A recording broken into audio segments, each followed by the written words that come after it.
There are some conversations that we must make comfortable in every household and society as a whole. There are also moving stories of perseverance and purpose that not only uplift others, but inspire us all to think and reach higher in hopes of positively affecting someone else. Throughout my journey, I've been fortunate enough to have been a part of some amazing conversations and witnessing wonderful stories of transformation, including my very own. And now I share them with you. Your stories, your narratives, our inspiration. I'm Cory George, and this is One on One.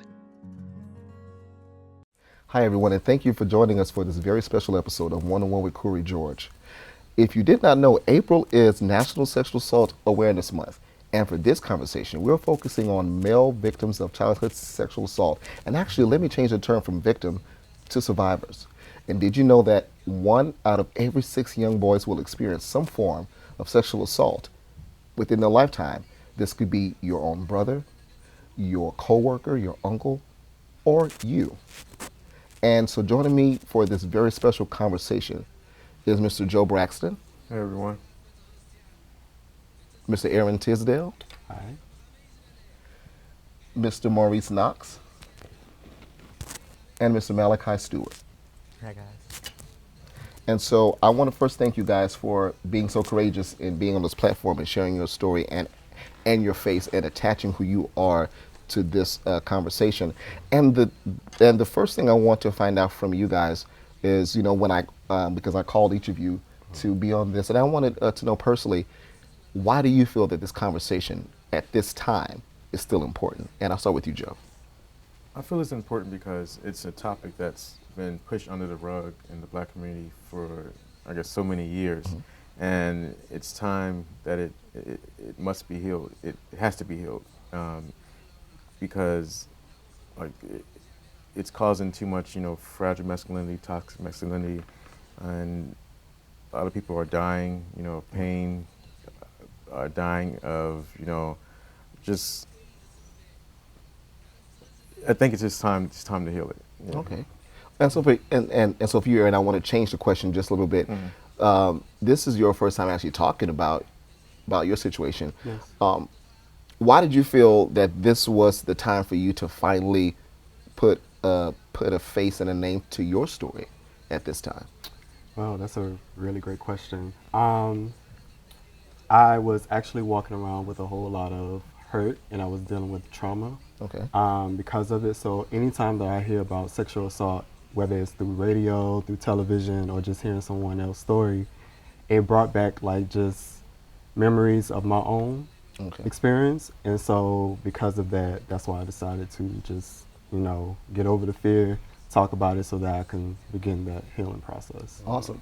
Well, so for me, my opinion is that this conversation can never get old because it's never, in my opinion, from what I've seen in media and the way that it's portrayed, that it's never been given its just due, because our conversation is in the midst of larger conversations. It's like the tail end of. It's like the tail end of the major conversation, which usually is about how to protect and heal women. Yeah. So yes. So we're not even talking about just Black women. We're talking about how the media portrays male victims on a whole level, not just in the Black community, but on a whole level, that it almost still pushes us away, and that we're offered a piece of the pie in terms of the resources. Although the resources will tell you it's here for you too. But the way that it's portrayed in the media and in the PSAs and the advertisements, we may be mentioned in the last few seconds. And so I think it's very important to understand that there are resources out there, but I think that we have to have the conversation to make people that look and feel like us more comfortable. So that's why, for me, the story never gets old. We'll talk about the details of each other's story, but there are men right now, and we talked off camera in there, that are carrying these secrets into the grave, but the secret is also being played out in their life story, meaning the way that they handle their life based on building a life around the pain and building a life around the hurt. So that person you think is angry or the person you think is shy may be suffering from something that has something to do with that trauma. And so for you, Maurice, I know that for you it happened at such a young age, and we'll talk about that in a minute. Do you feel that there is a reason, well, based on age, that the conversation should not be necessary? Do I feel there's a reason that it shouldn't be? That we shouldn't have that conversation? Because it happened with you so When young. you're so young? But do you feel that that there should be any barrier based on when the experience happened? No, should be no barrier. I think that I mean, as an adult now and teaching our kids, we need to teach our kids to say things when things Absolutely. happen. You know, we got to make them more comfortable with being able to talk to us. And I think that's a lot of the issue, I believe, with kids not coming out, because they're told, you know, you don't say certain things, you know, they just don't feel comfortable. How do you feel that your experience has impacted your life from that moment on? I think that the initial impact was that it was very crippling in how it stopped me from being able to be clear on my identity initially, Right. because I was so young. Right. And my abuser was male, and I was young, and I was very connected to the church, and I had ideas about, I didn't see what happened to me as abuse. I saw myself as participating in homosexual acts, and so I had very clear ideas about what homosexuality was. And so it like the initial impact was to connect that with how I identified who I was. And it wasn't until I was much older I was able to separate my sexual identity from my experience. But that always that followed me throughout my life. And that it took a lot of work. It took a lot of therapy. It took a lot of digging to be able to separate the two of those things, because I don't think the community that I was in was able to support that and able to kind of give me that enlightenment. And so when you say community, are you speaking of your church community, your family, or just? I'm speaking of like my church community, and I'm Okay. speaking of like specifically, like I think specifically the Black community. I think is very much like there is an association with like homosexuality, and a lot of times there's no separation between homosexuality and And sexual predatory assault, behavior. yes. Predatory behavior. A lot of times, even in conversations I'm having with people, especially generationally, Right. there are like people see that and they think that if you are homosexual that you like younger guys, or that Right. you like, you know, there's an association with that. And so as somebody who's young and growing up, you think that. And even as a young person, a lot of the guys who would hit me will be older guys. But not just that, but I also want to add this other type of association when it comes to religion, is that if I come out as a black man and I say I was raped or I was fondled by another black man, my fear within myself is that you're going to think that I'm gay, Right. even if I'm not. Right. Exactly. But you touched on a point talking about it happened when you were so young. How old were you when it happened? It initially happened when I was 6 years old, and it happened almost every day until I was 8. Wow. And are you at liberty to not say by name, but maybe family role? of Yeah, the no. person? So it was actually the first. He was actually sort of like the first male figure in my life that I like looked up to. He was an older kid, so he wasn't an adult. But I was. We both had single mothers. We both lived in the same like apartment unit, and I was like in first grade, and he was in 8th grade. Yeah. And so he walked me home from school every day. And so by proximity, he had access to me. We both, I was latchkey kid, so he Yeah. would walk me home from school every day. I lived in an apartment upstairs, so he would every day have access to me every day. And he just introduced me to all of these sexual experiences that I did not know was wrong Yeah. until a kid across the street, I found out the same things was happening to him.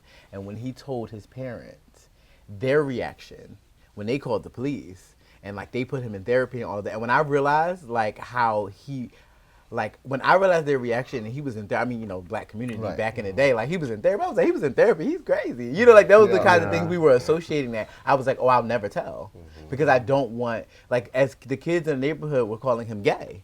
They were like, oh, you were molested? You gay. You know, like, you know, yeah. they associated what happened to him with exactly what you said. They assumed that if this happened to you, you're gay. And I was like, I will never tell anybody what happened to me because I don't want to end up like him. I don't want people to think that about me. I don't want to end up in therapy. I don't want people to think I'm crazy. I don't want all of the things that happened to him. And so that was my experience. Well, you know, and you touched on a few things actually, but you wanted to say something, so I'll let you ahead and say No, it. no, Oh, no, you I'm good? just reacting to. Okay, sorry. what So, Malachi said. but you said it happened in first grade, and the guy was in eighth grade. So for you being a first grader, the eighth grader was damn near an adult-looking person to you. So this was more like it's almost like an ant staring at a anthill. But not only that, you didn't have the language for what it was, so you couldn't call it anything because you didn't have the language and you didn't have the dialogue. And then being a latchkey kid, I don't think you had the conversations at the right age. As you talked about earlier, having conversations with our children on what's safe, what's not safe, appropriate, not appropriate. Yeah. I think that for a lot of us, like for me, no one ever had a sexual conversation with me. But I'll tell you one thing I did know at 4 or 5 that, and this is from going to church, that if you lay with a man, you're going to hell. But nobody taught me the difference between laying with a man by force or by force or doing it willingly. So even though I was raped, I was going to hell. I convicted myself based on my beliefs. So that's one reason why I didn't tell. And we would talk, and we talk about those barriers of disclosure as to why men don't talk. And that's one of those things that are important because I was sexualized before I knew what rape was. It took me until I was 17 to realize I have been violated for 6 years of my life. And then at that time, what do you do? How do you speak of it? And that's why this conversation is important because each one of us has a similar but different experience.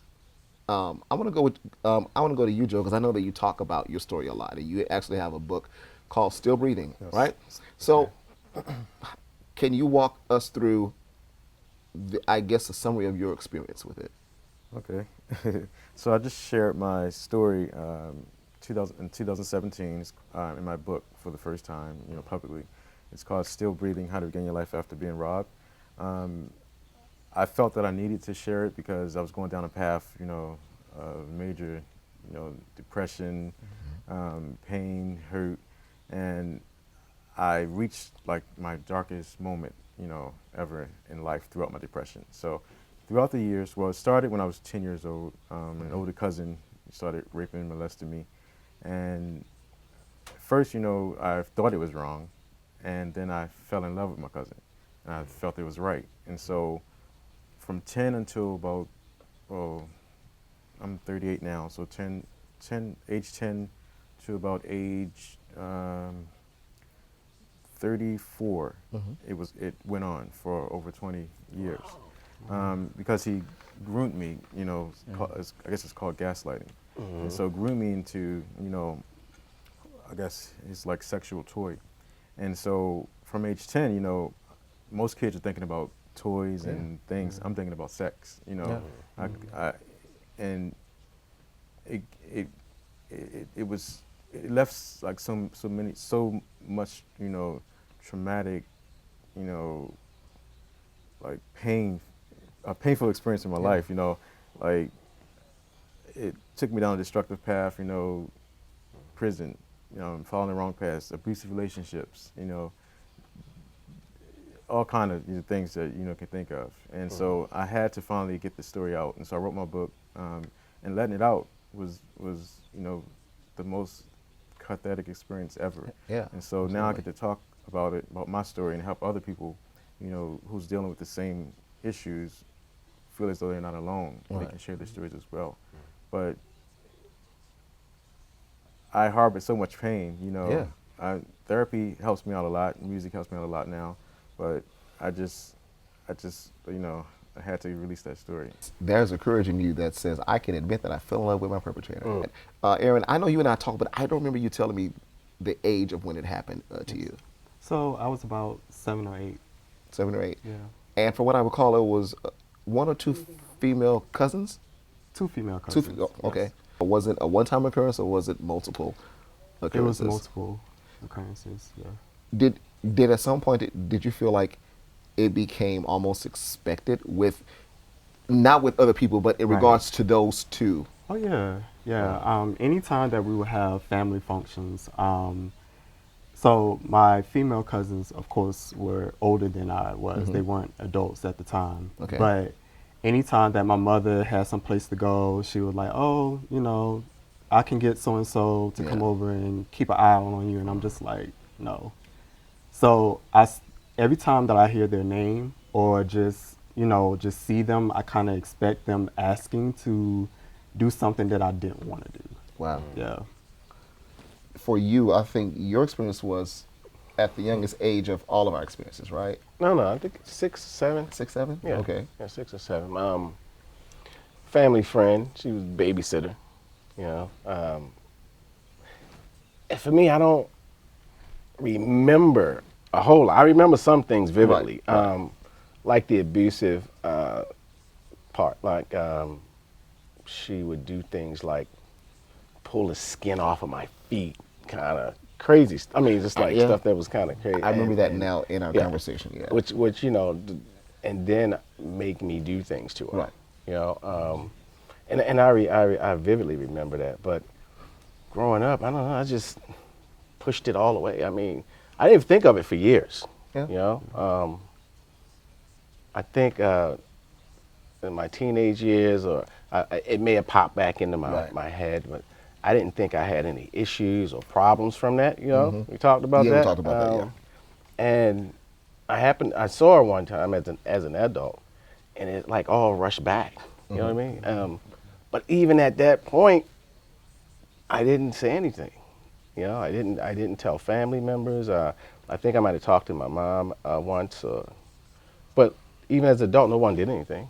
You know? Right. And some of the family members I wouldn't say anything to because I knew they would do something. Absolutely. You know, Yeah, so it's like yeah. you protecting them. But it's interesting because you said you didn't think about it.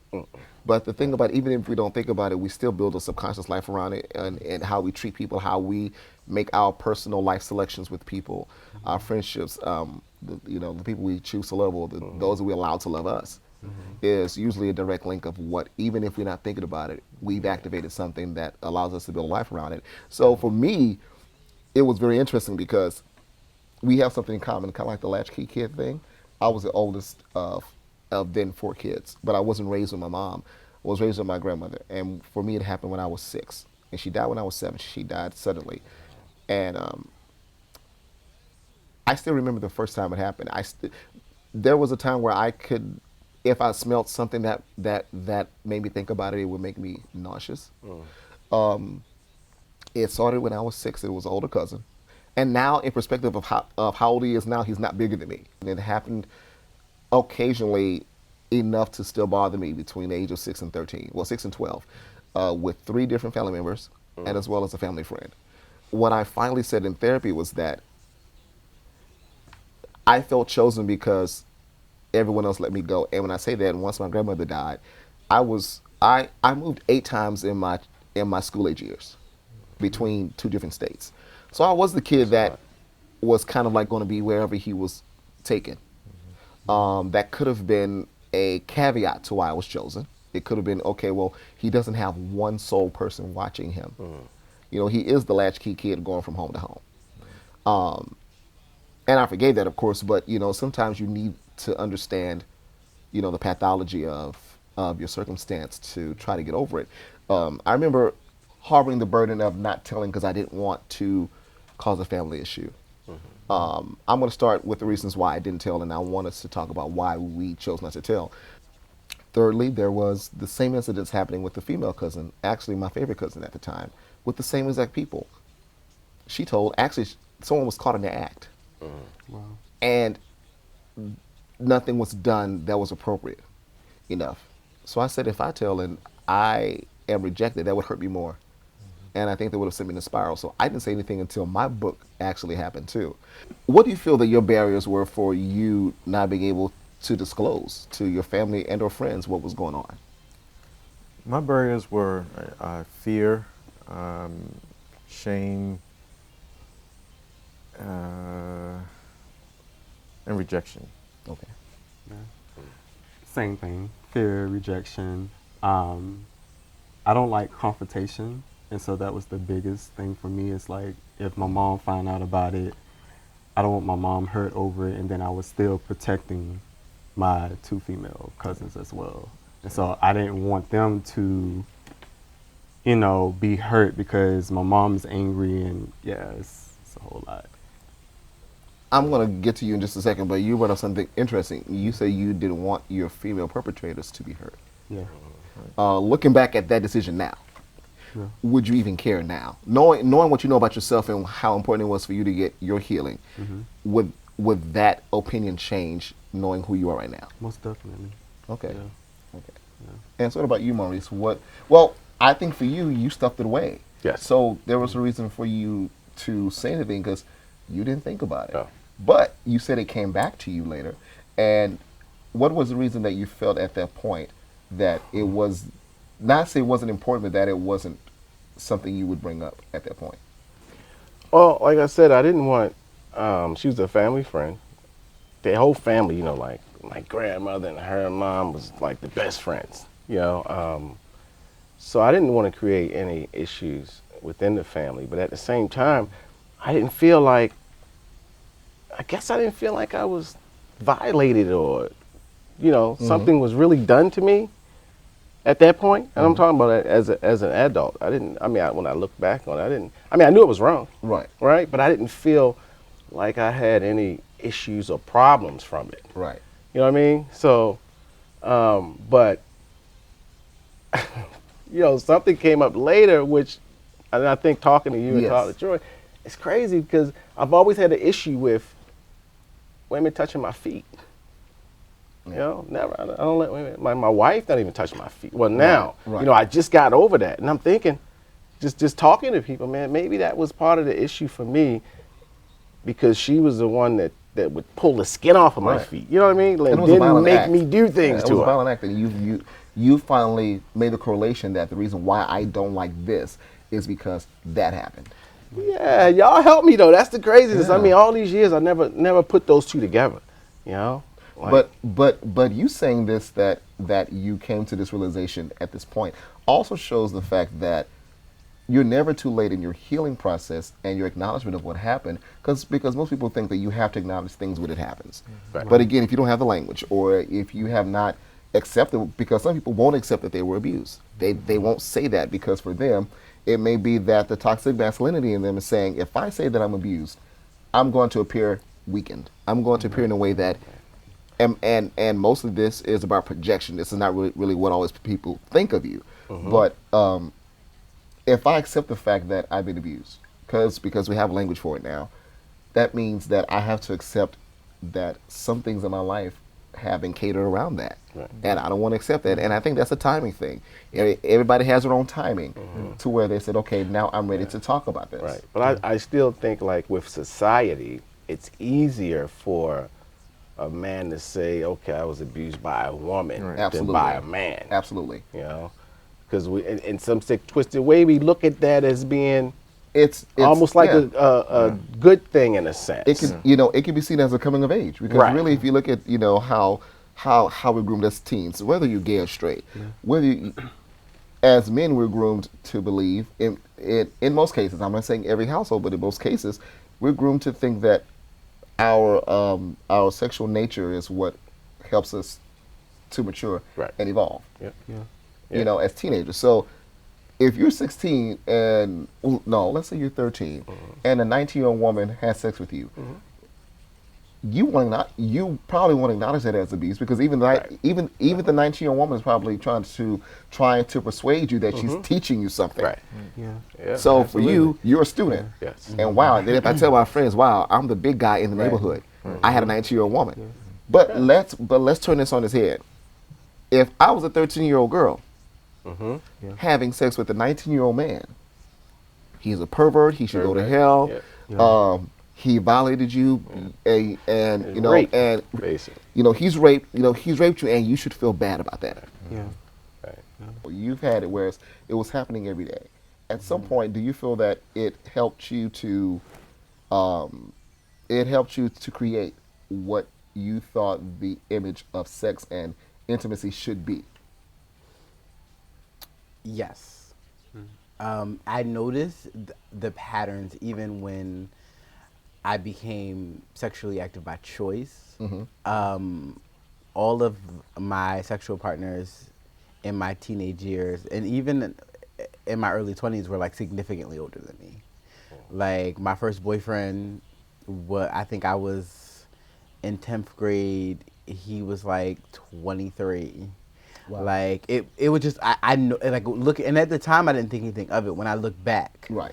I look at the patterns and I'm like, Jesus, like that, you know, that's like, it was always like these huge age gaps.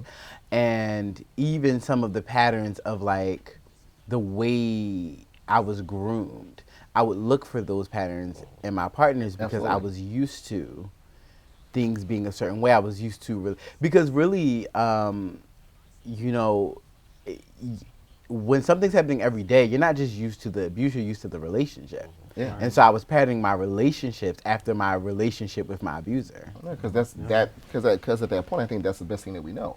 That's the only barometer that we have, is what we've been through on such a consistent level. I'll take it one step further and be very frank about this, and I don't know if I ever wrote this or not, but the way it affected me sexually was that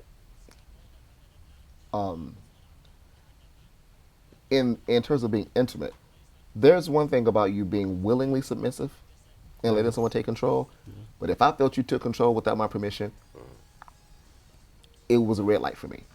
It was a Feel stop the for same me. way. Same way. Same. You know, as a willing adult, if I felt I was losing control in a situation, like I said, if I'm willingly being either dominant or submissive, that's my choice. But if I feel like I don't have the opportunity to control that part, I was out of it, and it would never happen again.